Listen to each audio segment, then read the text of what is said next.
Hey, this is Anney. And Samantha. And welcome to Stuff I Never Told You, a production of iHeartRadio.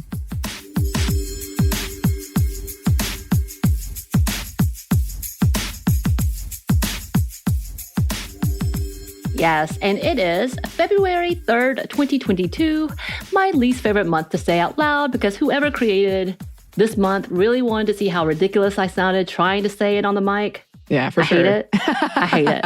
But it is also Black History Month in the United States. And though we do typically like to focus more outside of the U.S. for women around the world, because, the world, we did want to do a quick roundup of a few of the amazing Black women in the U.S. And we wanted to celebrate who they were and what they were doing. But let's be honest, it should be celebrated all day, every day, and not just for 1 month, which happens to be the shortest month at that. But that's for a different show entirely, I know. So we did want to do a quick feature on a few of the women of the U.S. And I promise we will be going back to women around the world. No worries. Yes, no worries. We wanted to start with Nikole Hannah Jones, who is a Pulitzer Prize-winning journalist and author. She has been a fierce advocate in racial justice and equality and has been no stranger to controversy within the United States. With the continued outcry against critical race theory, which has become a political hotbed, Hannah Jones has been pushed into the limelight with her work and activism, specifically with projects like the 1619 Project, which examined the history of slavery in the United States. In the 1619 Project, there was a reexamination of the legacy of slavery in the United States at the anniversary of the 1619 arrival of the first enslaved people to Virginia. Quote, "This framing challenges the idea that American history began with the signing of the Declaration of Independence in 1776 or with the arrival of the Pilgrims in 1620. The project has been expanded to podcast, more articles, books, and even a docuseries on Hulu. And she said about her project, quote, "People are hungry for this information. They want to have a better understanding of their country and its most vexing problems. The expansion across platforms is critical because it allows us to reach more people and to provide some of the missing understandings that will hopefully move us to become a more just country."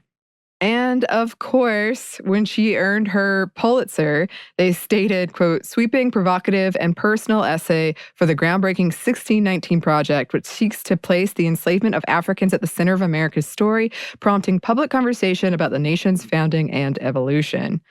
And it's not her only recognition. She's also a MacArthur Grant Fellowship winner, Time Magazine's 100 in 2021, and NAACP Image Award for Social Justice Impact. Right. And when we were talking about her being in the limelight, she had been denied at UNC, her school, for tenure, which caused a huge uproar because it was definitely a racial bias in a conversation about her project, because there's a lot of criticism as to the 1619 Project by a lot of conservatives. She was eventually given the tenureship and rejected it and went on to go to Howard University, and I believe that's where she is today. But it was a big deal, and there was a lot of conversation that happened in the United States, and again, where we are today politically, which is not pretty, especially when it comes to critical race theory and what it is, and very big misunderstanding of what it is, which is, again, another conversation. But moving on, we wanted to talk about Joanne Bland, who is a social and racial justice activist who has been doing this work since being a young child. At 11, she participated in the march in Selma and witnessed the injustices of what we know now as Bloody Sunday. She later joined the Student Nonviolent Coordinating Committee, or the SNCC, in the 60s and continued her activism since then. Today, she is the owner and operator of Journeys for the Soul, which is, quote, a touring agency that specializes in civil rights tours with a major focus on Selma, Alabama. All the guides are participants of the voting rights struggle and each share their unique personal accounts of their involvement.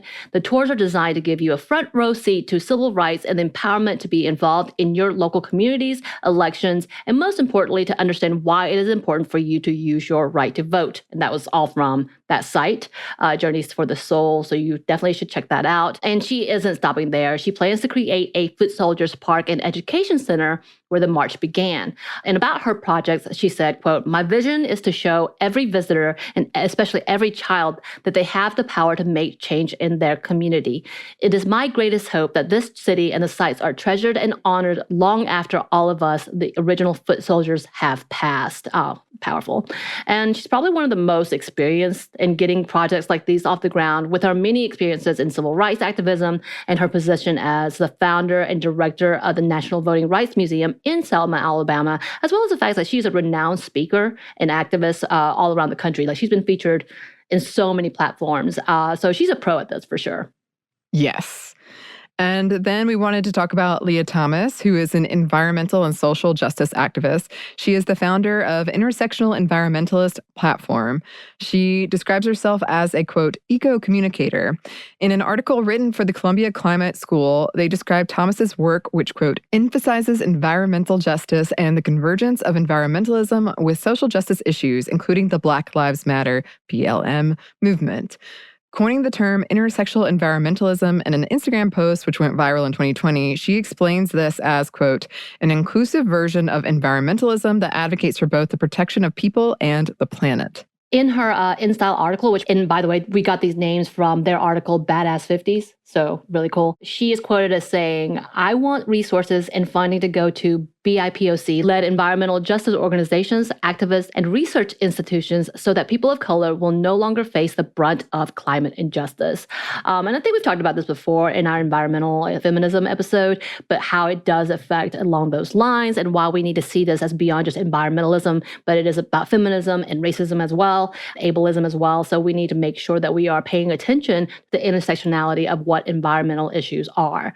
And she is releasing her first book, The Intersectional Environmentalist: How to Dismantle Systems of Oppression to Protect People plus Planet, and it should be released in March of this year. And yes, so we're going to be putting that on our book club episode. Definitely on our list, because I'm excited to see that, because that is an amazing amount of work. And you guys should go and look at her site, greengirlleah.com. She's got some amazing information and just a conversation about her upcoming book. And I think it's really important that we do continue to see that. And we always love to shout out people who are coining new terms that should be a part of feminist terminology. So intersectional environmentalist is now going to be in my repertoire. Yeah, and I think that's hugely important. And I'm very excited to read this book. I'm excited to talk about all these women. So amazing. Just a sampling of the work that they've done. Please, listeners, you know we love suggestions of people we should be talking about, books we should be reading, resources, all of it. Please send it our way. You can email us at stuffmediamomstuff@iheartmedia.com. You can find us on Twitter at momstuffpodcast or on Instagram at Stuff I Never Told You. Thanks as always to our super producer, Christina, who is also a badass. Oh, yes. Oh, yes. And thanks to you for listening. Stuff I Never Told You is a production of iHeartRadio. For more podcasts from iHeartRadio, visit the iHeartRadio app, Apple Podcasts, or wherever you listen to your favorite shows.